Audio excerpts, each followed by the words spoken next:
So yeah, here we are at CUPRAP. I've got Zach McGroarty from Temple University, Creative Director.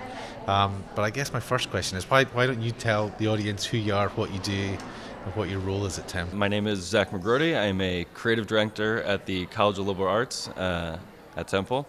And I'm here at CUPRAP. This is my 13th year here. We've actually met before in a previous year, and after COVID, I guess we both grew our hair out. So Exactly. we look, yes, very different. So what does a creative director do at Temple? What's your day-to-day? What's your normal tasks? I work at a college level, so for most of the college level units, we probably wouldn't have a creative director. You might have just a graphic designer if you're lucky. Yeah. But for us, because we have 35 programs and majors, undergrad, and then 36 minors, and that product gamut runs from psychology to English to neuroscience to creative writing. It's kind of all over the place. So we need to make a cohesive brand that plays along with Temple's parent brand. Cool. For a wide, diverse set of students. So how does that? I guess most people will appreciate this relationship. How does the college level play with the centralized marketing team? For us, I think we're very fortunate. Temple, their central strategic communications and our units work very nicely together. When we just recently did a rebrand for Temple University, we were very much involved in the process all the way through. Yeah. They had an outside vendor in 160/90, worked with them, but they also kept us in the loop and asked for our opinions and gave us kind of the handshake the whole way through to walk through the whole process. Yeah. I'm gonna ask the question about the brand though. Sure. Knowing lots of Temple alums. Yeah. What happened to Temple Made? I don't know if I'm on an NDA, but it's not gone. Let's say It's not gone. Okay.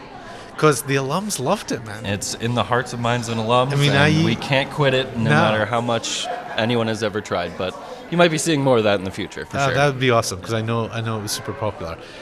Were you at the Jeff Solingo keynotes? Absolutely, yes. Okay, you mentioned products there, and the thing that got the biggest applause at the conference was, hey, having marketers in the room when they're talking or designing about future products. Absolutely, yeah.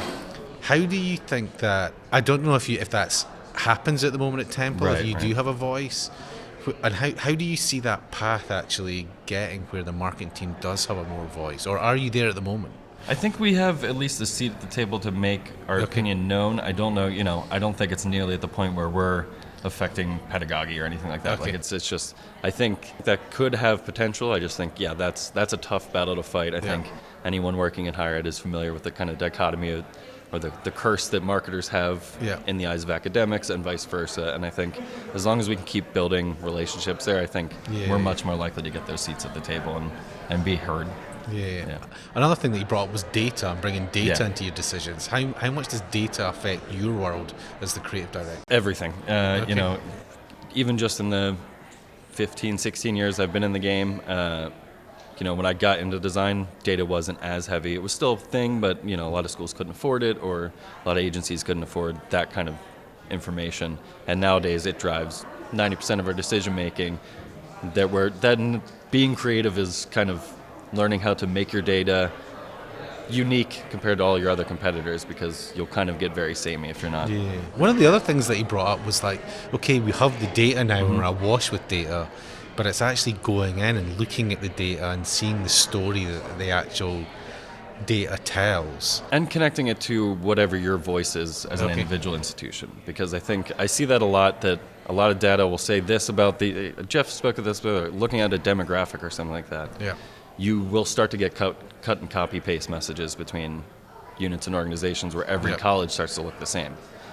I don't know if that's the way we should be going. So respect the data, but also put your own spin on.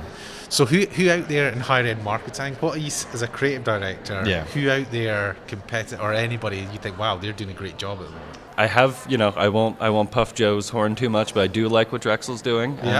But I also really love, I think it was Truth and Consequences, another Philadelphia agency, did some work for Ohio that I just thought was really beautiful. Cool. Yeah, the ambition can't wait. It's a fun one. Yeah, it's resonated, or it's certainly stuck in people's minds. Absolutely. So it's definitely giving a Philadelphia vibe similar to Temple Made had. So. Yeah. So, CUPRAP, we're back. Yes. What do you like about this conference? You've been 13 years. Yeah, been here 13 years. You know, the presentations are awesome. I usually take away something to bring home back to the team. Yeah. But really, I think what draws me back more than anything every year is meeting the people and having conversations. We joke sometimes like group therapy. Yeah.